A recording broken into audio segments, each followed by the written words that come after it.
In 1986, a peaceful lake in Cameroon released an invisible killer. Within hours, entire villages fell silent. No fire, no lava, no warning. What happened at Lake Nyos, northwestern Cameroon? Surrounded by steep green hills, it looks calm, beautiful, and harmless. But beneath that peaceful surface, a hidden process had been developing for years. Deep below the lake, carbon dioxide from volcanic sources slowly entered the water. Under the enormous pressure of the deep lake, much of that gas dissolved instead of escaping into the air. Over time, the deepest layers of water became heavily charged with carbon dioxide. For the people living nearby, there was almost no visible warning.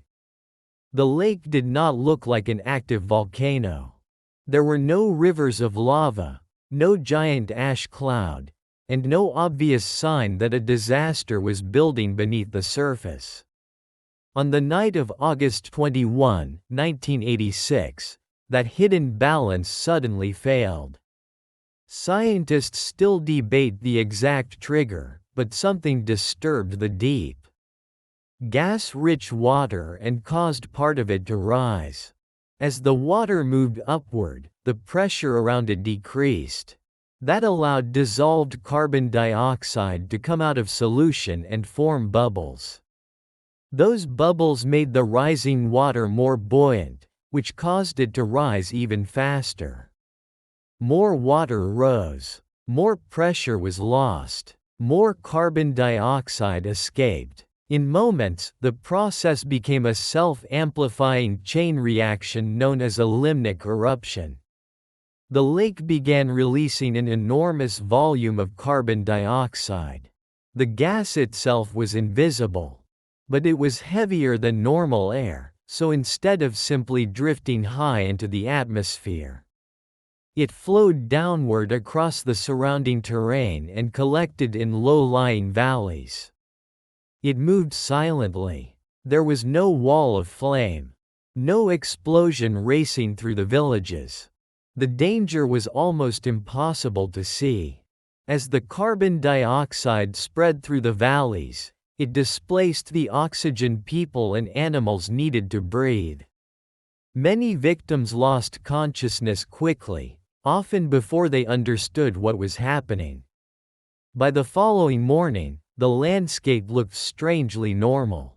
Houses were still standing, roads were intact, trees had not been burned or flattened. Yet entire communities had been devastated.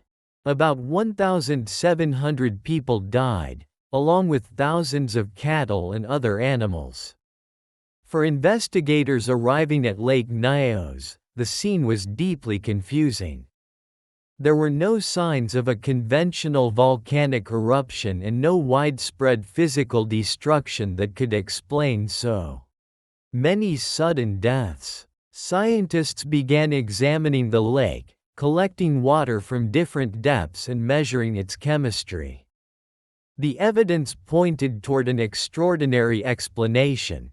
The lake itself had released a massive quantity of carbon dioxide. The disaster became one of the best-known examples of a limnic eruption, a rare natural event in which dissolved gas suddenly escapes from deep lake water. To reduce the danger, engineers developed a controlled degassing system. Long pipes were installed vertically into the lake. Gas-rich water from deep below could rise through the pipes. As the pressure decreased on the way up, carbon dioxide came out of solution in a controlled way, helping drive the water upward and release the gas gradually at the surface. Instead of allowing dangerous concentrations to build unnoticed for years, the system was designed to reduce the amount of dissolved gas stored in the depths. Today, Lake Nyos is monitored far more closely than it was before 1986. Scientists continue to study the lake, its gas levels, and the volcanic system beneath the region. The disaster changed the way researchers understand volcanic lakes around the world.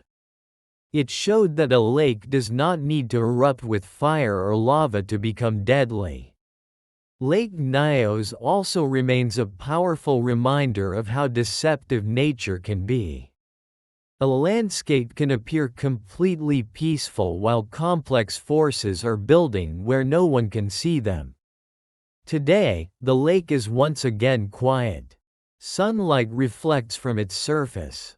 Green mountains surround the water, and from a distance, there is little to suggest what happened here. But the events of 1986 are still remembered. Lake Nyos was beautiful before the disaster. It was beautiful afterward, and that may be the most unsettling part of the story.